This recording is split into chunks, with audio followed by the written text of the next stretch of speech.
आप किसी भी सरकारी नौकरी की तैयारी कर रहे हैं तो हमारे चैनल से जरूर जुड़ें। हाँ, और आज का सेशन सच में बहुत इंपॉर्टेंट होने वाला है। बिल्कुल। ठीक है। यहाँ स्लाइड पे टाइटल है प्रमुख पुरस्कार और सम्मान 2026। इसके अलावा बुलेट पॉइंट्स दिए गए हैं।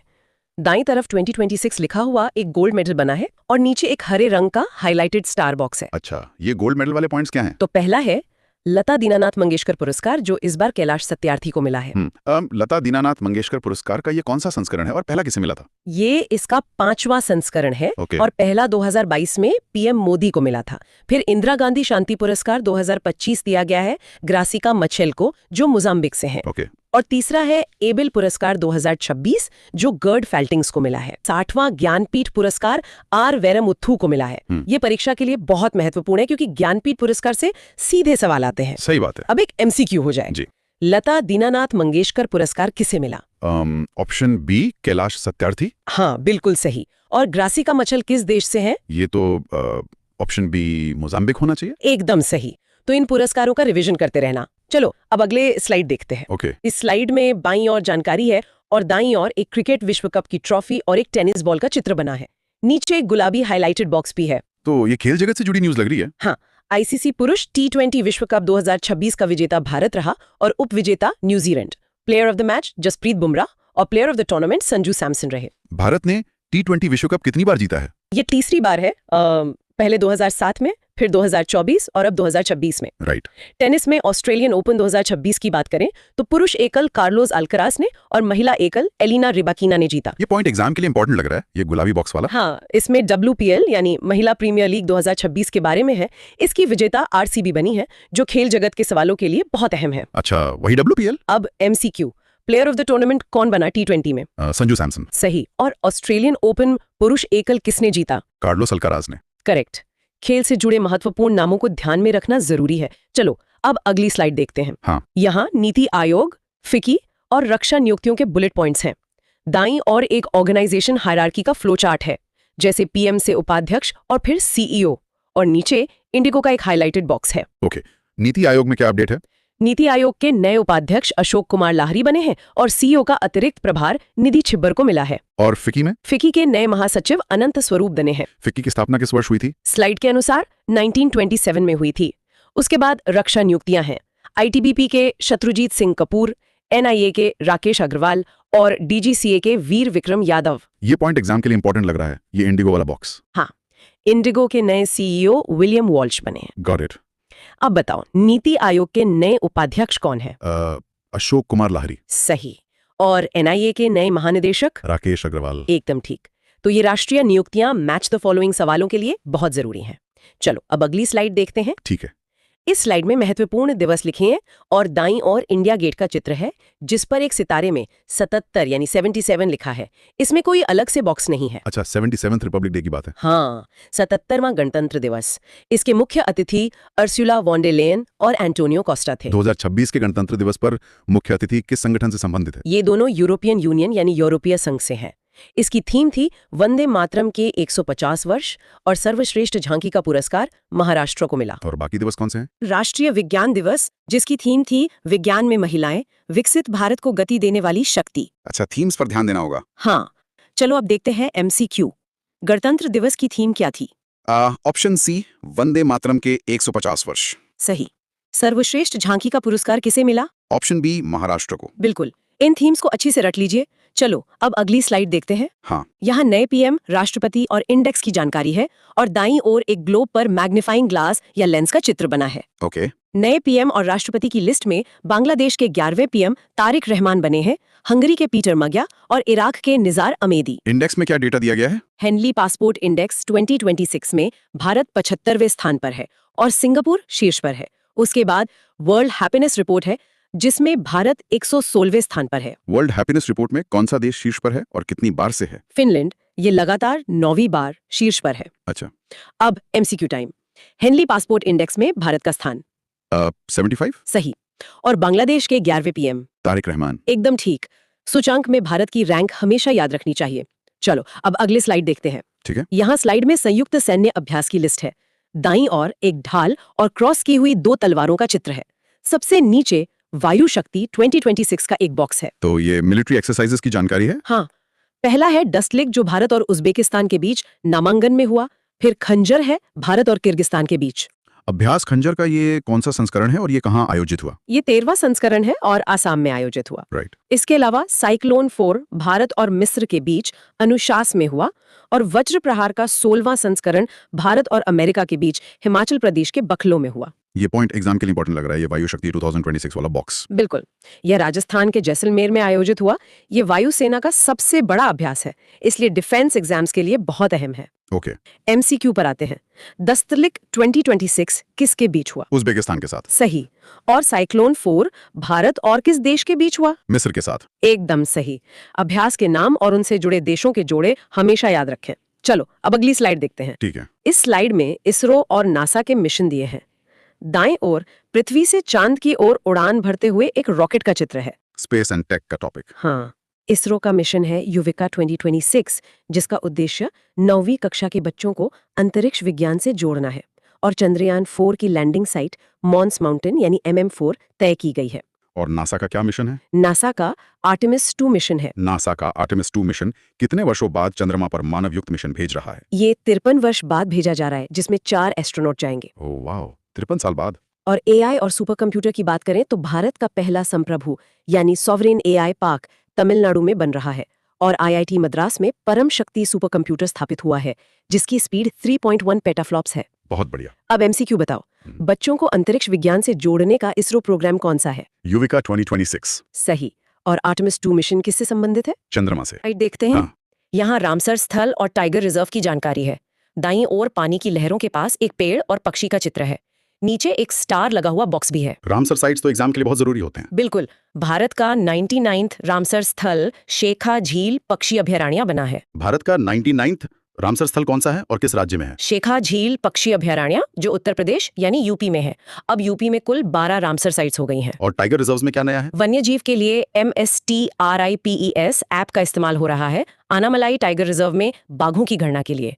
और MP के रातापानी टाइगर रिजर्व का नया नाम doctor Vishnu Shridhar Wakankar tiger reserve कर दिया गया है। ये पॉइंट एग्जाम के लिए इंपॉर्टेंट लग रहा है। ये गोल्डमैन पर्यावरण पुरस्कार 2026 वाला बॉक्स। हाँ, इस पुरस्कार को ग्रीन नोबेल भी कहते हैं। ये दक्षिण कोरिया की बोरिम किम को मिला है। पर्यावरण सेक्शन से ये डायरेक्ट प्रश्न बन सकता है। अच्छा। MCQ time. 99वां रामसर स्थल किस राज्य में है? उत्तर प्रदेश में। सही। बाघों की गणना के लिए किस ऐप का उपयोग होगा? M-Stripes ऐप का। एकदम ठीक। पर्यावरण से जुड़ा ये नया डेटा बहुत महत्वपूर्ण है। जहां राज्य विशेष समाचार हैं, जिसमें लद्दाख, केरला और असम की खबरें हैं। दाईं और जम्मू कश्मीर और लद्दाख क्षेत्र का एक नक्शा बना है। लद्दाख में क्या अपडेट है? लद्दाख में 5 नए जिलों के गठन को मंजूरी मिली है, तो अब कुल 7 जिले हो गए हैं। नए नाम है नबरा, शाम, चांगथांग, जांस्कार और द्रास। और केरला में? केरला ने अपना आधिकारिक नाम बदलकर केरलम करने का प्रस्ताव रखा है। साथ ही ये बुजुर्गों के लिए समर्पित बजट पेश करने वाला पहला राज्य बन गया है। असम की क्या खबर है? असम में चाय बागान श्रमिकों के लिए एटीखोली द्वितीय पथ योजना आई है और शोधार्थियों यानी रिसर्चर्स के लिए अटल विचालय अग्रगामी योजना शुरू हुई है। असम की एतिखुली द्वितीपथ योजना में श्रमिकों को कितनी राशि मिलेगी? इसमें 5,000 रुपए प्रति श्रमिक मिलेंगे। ओके। MCQ पर आते हैं। लद्दाख में कितने नए जिलों के गठन को मंजूरी मिली? 5 नए जिलों को। सही। बुजुर्गों के लिए समर्पित बजट पेश करने वाला पहला राज्य? केरला। एकदम सही। राज्यों की नई योजनाओं पर हमेशा नजर रखनी चाहिए। चलो अब अगली स्लाइड देखते हैं। ठीक है।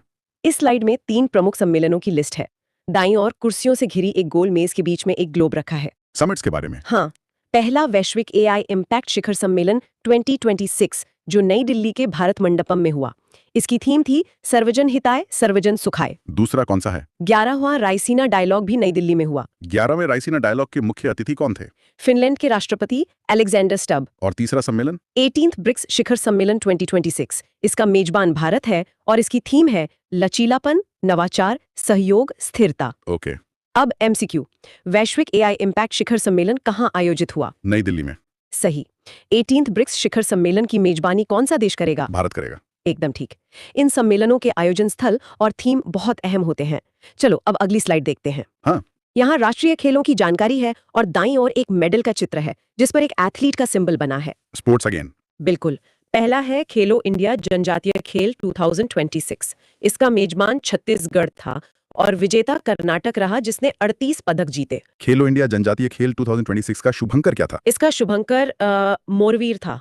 और बीच गेम्स कहाँ हुए? खेलो इंडिया बीच गेम्स 2026 घोगुला द्वीप में हुए। इसका शुभंकर पर्ल डॉल्फिन था और इसमें भी विजेता कर्नाटक ही रहा। क्रिकेट और फुटबॉल का क्या अपडेट है? राष्ट्रीय क्रिकेट में विजय हजारे ट्रॉफी विदर्भा ने जीती और रणजी ट्रॉफी जम्मू कश्मीर ने। फुटबॉल में 79वीं संतोष ट्रॉफी सर्विसेज ने जीती। राइट। एमसीक्यू बताओ, खेलो इंडिया जनजातीय खेल 2026 में कौन सा राज्य शीर्ष पर रहा? कर्नाटक। सही। विजय हजारे ट्रॉफी 2025-26 किसने जीती? विदर्भा ने। एकदम सही। राष्ट्रीय टूर्नामेंट्स के विजेताओं की लिस्ट रिवाइज करते रहना चाहिए। चलो अब अगली स्लाइड देखते हैं। ठीक है। यहाँ बाफ्टा पुरस्कार और पुस्तकों की लिस्ट है। दाईं ओर एक खुली हुई किताब और एक पंख वाला पेन यानी क्विल बना हुआ है। अवार्ड्स और बुक से जुड़ी जानकारी। हाँ, बाफ्टा पुरस्कार 2026 में सर्वश्रेष्ठ अभिनेता रॉबर्ट आरामायो बने हैं और सर्वश्रेष्ठ बाल फिल्म बोंग बोंग बनी है, जो पहली मणिपुरी फिल्म है। और किताबें कौन सी हैं? महत्वपूर्ण पुस्तकों में 4 स्टार्स ऑफ डेस्टिनी है, जो जनरल MM नरवाने की आत्मकथा है। सुधा मूर्ति की टाइड्स ऑफ टाइम है। धीरज ककाडिया की महात्मा ग्रेट कम्युनिकेटर है। द गोल्डन रोड पुस्तक के लेखक कौन है? उसके लेखक विलियम डैलरिम्पल है। ओके। MCQ का टाइम। 4 स्टार्स ऑफ डेस्टिनी किसकी आत्मकथा है? जनरल MM नरावाने की। सही। बाफ्टा 2026 में सर्वश्रेष्ठ बाल फिल्म का पुरस्कार किस भारतीय फिल्म ने जीता? बोंग बोंग ने। बिल्कुल ठीक। बुक्स एंड ऑथर्स हमेशा एक स्कोरिंग टॉपिक होता है। चलो अब अगली स्लाइड देखते हैं। हाँ। इस स्लाइड में जनगणना और पद्म पुरस्कारों का डेटा है।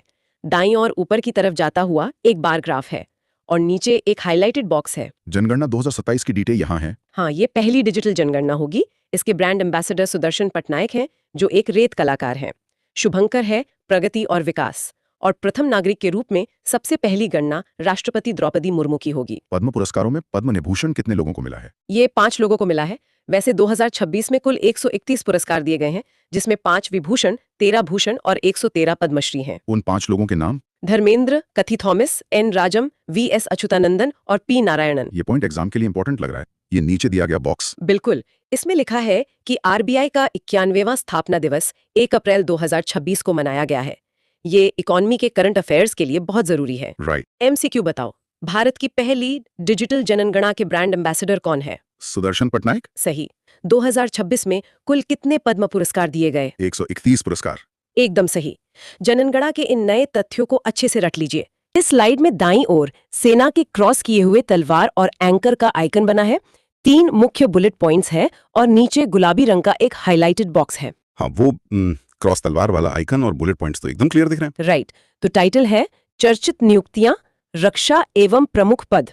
इसमें बताया गया है कि भारत के नए CDS यानी chief of defence staff lieutenant general NS राजा सुब्रमण्यम बने हैं और 27वें नौसेना प्रमुख वाइस एडमिरल कृष्णा स्वामीनाथन को नियुक्त किया गया है। मेरा एक सवाल था स्लाइड से। ये जो नए नौसेना प्रमुख बने हैं, इन्होंने किसकी जगह ली है? इन्होंने दिनेश कुमार त्रिपाठी की जगह ली है। और हाँ, इसी में तीसरा पॉइंट ये है कि सुप्रीम कोर्ट जजों की बढ़ी हुई संख्या अब 34 से 38 हो गई है। अच्छा, राइट। और ये नीचे जो गुलाबी बॉक्स है ना, ये पॉइंट एग्जाम के लिए इंपॉर्टेंट लग रहा है। बिल्कुल, ये इसलिए इंपॉर्टेंट है क्योंकि CDS का मुख्य कार्य यानी तीनों सेनाओं में समन्वय बिठाना और भारत के पहले CDS जनरल विपिन रावत का नाम, ये दोनों चीजें स्टैटिक GK के रूप में एग्जाम में सीधा पूछी जा सकती हैं। तो अब इन MCQ का आंसर दो। पहला सवाल, नए CDS कौन है? और दूसरा, सुप्रीम कोर्ट के जजों की संख्या कितनी हो गई है? पहले का सही विकल्प है C, NS राजा सुब्रमण्यम, और दूसरे का भी C है, यानी 38। एकदम सही जवाब। तो रक्षा नियुक्तियों का महत्व तो क्लियर हो गया। नियुक्तियों के बाद अब कला और साहित्य के क्षेत्र में दिए गए सम्मानों पर नजर डालते हैं। यहाँ स्लाइड में दाईं ओर एक किताब और पंख वाले पेन का चित्र है और नीले रंग से आउटलाइन किया हुआ एक बॉक्स है। हाँ, वो पंख वाला पेन यानी क्विल दिख रहा है। राइट। तो सरस्वती सम्मान 2025 राम कुमार मुखोपाध्याय को मिला है। ज्ञानपीठ सम्मान R वैरामुथु को और साहित्य अकादमी पुरस्कार ममता कालिया को दिया गया है। इसके अलावा संगीत कलानिधि जयंती कुमारेश को मिला है और सिनेमा वाले धर्मेंद्र सिंह देओल को मरणोपरांत पद्म विभूषण से सम्मानित किया गया है। अरे वाह। ये जो सरस्वती सम्मान है, ये किस उपन्यास के लिए दिया गया है? ये उनके बंगाली उपन्यास हरा पार्वती कथा के लिए दिया गया है। ओके। और ये जो नीचे नीला बॉक्स है, ये पॉइंट एग्जाम के लिए इंपॉर्टेंट लग रहा है। हाँ, क्योंकि इसमें बताया है कि 2016 में कुल 19 महिलाओं को पद्म पुरस्कार मिला है। ये महिला सशक्तिकरण के टॉपिक के कारण एग्जाम में सीधा पूछा जाएगा। तो अब MCQ बताओ, ज्ञानपीठ पुरस्कार किसे मिला और पद्म पुरस्कार प्राप्त महिलाओं की संख्या कितनी है? पहले का जवाब है B, R वैरामुथु, और दूसरे का B, यानी 19 महिलाएं। सही जवाब। इन सम्मानों को अच्छे से याद रखना। चलो अब अगली स्लाइड देखते हैं। राष्ट्रीय सम्मानों से आगे बढ़कर अब हम ग्लोबल लेवल के मीडिया अवार्ड्स देखते हैं। इसमें दाईं ओर फिल्म रील कैमरा और ऑस्कर ट्रॉफी का आइकन है और नीचे एक हरे रंग का बॉक्स है। हाँ, ऑस्कर वाली ट्रॉफी एकदम साफ है। तो देखो, पुलित्जर पुरस्कार इस बार सुपर्णा शर्मा और आर.के. आनंद को मिला है। यूनेस्को प्रेस फ्रीडम अवार्ड सूडानी पत्रकार संघ को दिया गया है। स्टॉकहोम जल पुरस्कार कावे मदानी ने जीता है और ऑस्कर 2026 में व्हेन बैटल आफ्टर अनदर को बेस्ट फिल्म का अवार्ड मिला है।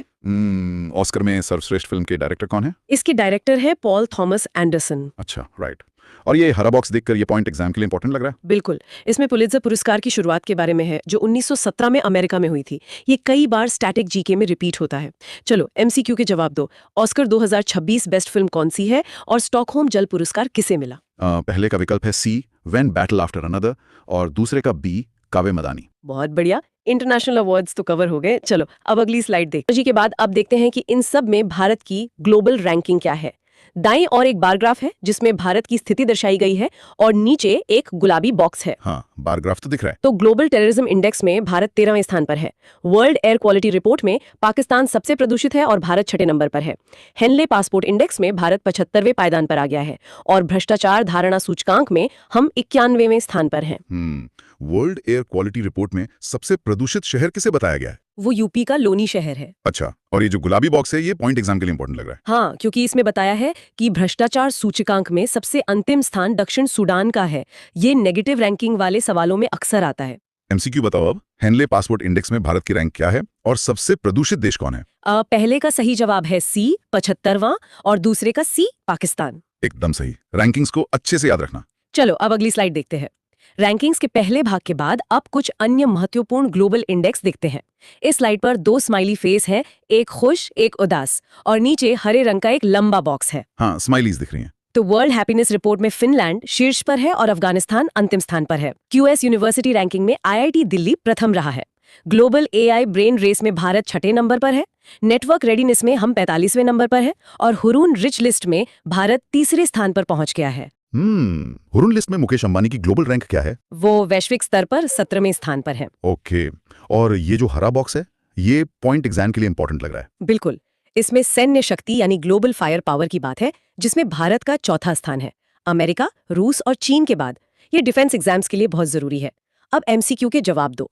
वर्ल्ड हैप्पीनेस में टॉप कौन है और एआई ब्रेन रेस में भारत की रैंक क्या है? पहले का विकल्प है बी, फिनलैंड, और दूसरे का सी, छठा स्थान। बहुत बढ़िया, इंडेक्स के दोनों पार्ट्स कवर हो गए। चलो अब अगली स्लाइड कुछ प्रमुख फैसलों पर ध्यान देते हैं। स्लाइड पर एक तराजू यानी न्याय का प्रतीक है और नीचे लाल रंग से एक बॉक्स बना है। हाँ, तराजू साफ दिख रहा है। तो गुजरात यूसीसी लागू करने वाला दूसरा राज्य बन गया है। महाराष्ट्र का सौंदला पहला जाति मुक्त गांव बना है। बेलाग्राम नेट जीरो पंचायत बनी है और ओडिशा का कुसुमपुर प्रथम स्मार्ट गांव बना है और बिहार नक्सल मुक्त राज्य घोषित हो गया है। अगर गुजरात यूसीसी लागू करने वाला दूसरा राज्य है तो पहला कौन सा है? पहला राज्य उत्तराखंड है। ओके, और ये लाल बॉक्स देखकर ये पॉइंट एग्जाम के लिए इंपॉर्टेंट लग रहा है। राइट, इसमें है कि केरल ने ज्वारीय बाढ़ को राज्य विशिष्ट आपदा घोषित किया है। ये पर्यावरण और आपदा प्रबंधन का नया और जरूरी टॉपिक है। एमसीक्यू बताओ, यूसीसी लागू करने वाला दूसरा राज्य और पहला जाति मुक्त गांव। पहले का जवाब है ए, गुजरात, और दूसरे का सी, महाराष्ट्र। परफेक्ट, राज्यों की इन अनूठी पहलों को याद रखना। चलो अब अगली स्लाइड देखते हैं। राज्यों के फैसलों से ही जुड़ी हुई महिलाओं और कमजोर वर्गों के सशक्तिकरण की योजनाएं देखते हैं। दाईं और ढाल के साथ खड़ी एक महिला का ग्राफिक है और नीचे एक लाल बॉक्स है। हाँ, शील्ड वाली महिला का ग्राफिक दिख रहा है। तो आंध्र प्रदेश ने दिव्यांग शक्ति योजना शुरू की है। कृषि सखी पहल चल रही है। केरल में स्त्री सुरक्षा व निर्भया निशा शुरू हुई है। दिल्ली में लखपति बिटिया योजना और गुजरात में नमो लक्ष्मी योजना लाई गई है। दिव्यांग शक्ति योजना में क्या सुविधा दी जा रही है बेसिकली? इसमें एपीएसआरटीसी बसों में मुफ्त यात्रा की सुविधा दी जा रही है। अच्छा, बहुत बढ़िया। और ये लाल बॉक्स, ये पॉइंट एग्जाम के लिए इंपॉर्टेंट लग रहा है। बिल्कुल, इसमें गुजरात का महिलाओं को रात में काम करने की अनुमति देने वाला विधेयक है जो महिला अधिकारों के परिप्रेक्ष्य में बेहद महत्वपूर्ण है। एमसीक्यू का आंसर दो। दिव्यांग शक्ति योजना किस राज्य की है और निर्भया निशा कहाँ की है? पहले का सही उत्तर है सी, आंध्र प्रदेश, और दूसरे का ए, केरल। सही जवाब। सोशल स्कीम्स की इंपॉर्टेंस को ध्यान में रखना। चलो अब अगली स्लाइड देखते हैं। समाज से आगे बढ़ते हुए अब बात करते हैं देश की अर्थव्यवस्था और इंडस्ट्रीज की। दाईं ओर एक फैक्ट्री और ऊपर की तरफ जाता हुआ ग्रोथ एरो है और नीचे नीले रंग का बॉक्स है। हाँ, फैक्ट्री और ऊपर जाता हुआ तीर दिख रहा है। तो अर्थव्यवस्था में भव्या योजना और रिलीफ योजना शुरू हुई है। सीपीआई का नया आधार वर्ष 2012 से बदलकर 2024 कर दिया गया है। वॉलमार्ट 1 ट्रिलियन मार्केट वैल्यू वाली रिटेल कंपनी बन गई है और यंत्र इंडिया लिमिटेड को मिनी रत्न का दर्जा मिला है। ये रिलीफ योजना असल में किसके लिए शुरू की गई है? ये हॉर्मोज संकट के बीच हमारे निर्यातकों की सहायता के लिए शुरू की गई है। ओके, और ये नीले बॉक्स को देखकर ये पॉइंट एग्जाम के लिए इंपॉर्टेंट लग रहा है। राइट, इसमें है कि भारत का पहला central bank digital currency system Gandhinagar में लॉन्च हुआ है। ये बैंकिंग एग्जाम्स का शॉर्ट क्वेश्चन है। एमसीक्यू बताओ, सीपीआई आधार वर्ष क्या हो गया है और निर्यातकों की योजना कौन सी है? पहले का जवाब है सी 2024 और दूसरे का बी रिलीफ। एकदम सही। इकोनॉमिक अपडेट्स की ये समरी याद रखना। चलो अब अगली स्लाइड देखते हैं। अर्थव्यवस्था की बात हो और बजट की बात ना हो, ऐसा तो हो नहीं सकता। आइए बजट 26-27 देखते हैं। दाईं ओर एक पाई चार्ट है जिसमें रक्षा बजट 7.85 लाख करोड़ दर्शाया गया है और नीचे एक हरा बॉक्स है। हाँ, पाई चार्ट में वो बड़ा हिस्सा साफ दिख रहा है। तो बजट में राजकोषीय घाटा लक्ष्य 4.3% है। रक्षा मंत्रालय का बजट सर्वाधिक है। जीडीपी वृद्धि का अनुमान 7.4% है और इसमें अमृत पीढ़ी यानी युवाओं को संबोधन किया गया है, जिन्हें विकास का मुख्य ड्राइवर माना गया है। रक्षा मंत्रालय के लिए इस बार कितना बजट आवंटित हुआ है टोटल? वो पाई चार्ट वाला ही अमाउंट है, 7.85 लाख करोड़ रुपए। राइट, और ये हरा बॉक्स, ये पॉइंट एग्जाम के लिए इंपॉर्टेंट लग रहा है। बिल्कुल, इसमें लिखा है कि केरला ने बुजुर्गों के लिए अलग बजट घोषित किया है। ये देश में अपने आप में पहला मामला है, इसलिए बहुत इंपॉर्टेंट है। एमसीक्यू बताओ, राजकोषीय घाटा लक्ष्य क्या है और अमृत पीढ़ी किसे कहा गया है? पहले का सही जवाब है सी 4.3% और दूसरे का डी युवाओं को। एकदम परफेक्ट। बजट के मेन फिगर्स को हमेशा याद रखना। चलो अब अगली स्लाइड देखते हैं। बजट के आंकड़ों के बाद अब देखते हैं भारत में पहली बार हुई कुछ अद्भुत और अनोखी चीजें। इस स्लाइड में दाईं ओर सड़क का चित्र है जिस पर म्यूजिक के नोट्स तैर रहे हैं और नीचे एक गुलाबी बॉक्स है। हाँ, वो म्यूजिकल नोट्स वाला चित्र काफी इंटरेस्टिंग है। तो भारत की पहली एआई सिटी बेंगलोर में बन रही है। पहला म्यूजिक रोड मुंबई में बना है। सरकारी मेनोपॉज क्लिनिक महाराष्ट्र में खुला है। मेनका गुरुस्वामी पहली खुले तौर पर क्वेओ सांसद बनी है और राष्ट्रीय गौ संस्कृति संग्रहालय मथुरा में बन रहा है। धुन सुनाई देती है। कोस्टल रोड पे 60-80 किलोमीटर प्रति घंटा की स्पीड से चलने पर जय हो की धुन सुनाई देती है। अरे वाह, और ये गुलाबी बॉक्स, ये पॉइंट एग्जाम के लिए इंपॉर्टेंट लग रहा है। राइट, इसमें बताया है कि स्मार्टफोन यूजर्स में भारत का चीन के बाद दूसरा स्थान है। ये डिजिटल इंडिया से जुड़ा एक बड़ा फैक्ट है। एमसीक्यू बताओ, ह्यूमैनिटी फर्स्ट एआई सिटी कहाँ है और म्यूजिक रोड कहाँ बना है? पहले का सही जवाब है सी बेंगलुरु और दूसरे का भी मुंबई। बिल्कुल सही। इन प्रथम तथ्यों की रोचकता आपने देखी ली। चलो अब अगली स्लाइड देखते हैं। अनोखी चीजों के बाद अब अपनी विरासत, पर्यावरण और कुछ सम्मेलनों पर नजर डालते हैं। दाईं और पेड़ की जड़ों से बना एक प्राकृतिक पुल यानी लिविंग रूट ब्रिज का चित्र है और नीचे एक लाल बॉक्स है। हाँ, वो पेड़ों की जड़ों वाला पुल दिख रहा है। तो कालिंजर किले की पहाड़ी को राष्ट्रीय भू विरासत स्थल घोषित किया गया है। मेघालय के लिविंग रूट ब्रिज को यूनेस्को नॉमिनेशन मिला है। ब्रिक्स कृषि मंत्रियों की बैठक इंदौर में हुई। रायसीना डायलॉग के मुख्य अतिथि एलेक्जेंडर स्टब रहे और केरल का राज्य विशिष्ट सूक्ष्म जीव बेसिलस सब्टिलस घोषित हुआ है। ये कालिंजर किले की पहाड़ी की घोषणा किसने की है? ये घोषणा भारतीय भूवैज्ञानिक सर्वेक्षण यानी जीएसआई ने की है। अच्छा, और ये लाल बॉक्स देखकर ये पॉइंट एग्जाम के लिए इंपॉर्टेंट लग रहा है? बिल्कुल, इसमें है कि राष्ट्रपति भवन में लुटियंस की प्रतिमा हटाकर सी राजगोपालाचारी की प्रतिमा स्थापित की गई है। ये ऐतिहासिक बदलाव एग्जाम में जरूर आएगा। एमसीक्यू बताओ, लिविंग रूट ब्रिज कहाँ है और ब्रिक्स कृषि बैठक कहाँ हुई? पहले का सही उत्तर है सी मेघालय और दूसरे का बी इंदौर। एकदम सही जवाब। हेरिटेज की ये समरी। तो स्टूडेंट्स, इस तरह हमने पूरे 4 महीने का करंट अफेयर्स सफलतापूर्वक कंप्लीट कर लिया है। करंट अफेयर्स सिर्फ एग्जाम पास करने के लिए नहीं, बल्कि एक जागरूक नागरिक बनने के लिए होते हैं। सोचिए, अगर हमारी तकनीक और योजनाएं इसी तेजी से आगे बढ़ती रहीं तो अगले 5 सालों में भारत का नक्शा और हमारी जिंदगियां कितनी बदल जाएंगी। आप इन बदलावों का हिस्सा कैसे बनेंगे, इस पर विचार जरूर कीजिएगा। आज की क्लास यहीं समाप्त करते हैं। आप सभी को आगे की तैयारी के लिए बहुत बहुत शुभकामनाएं।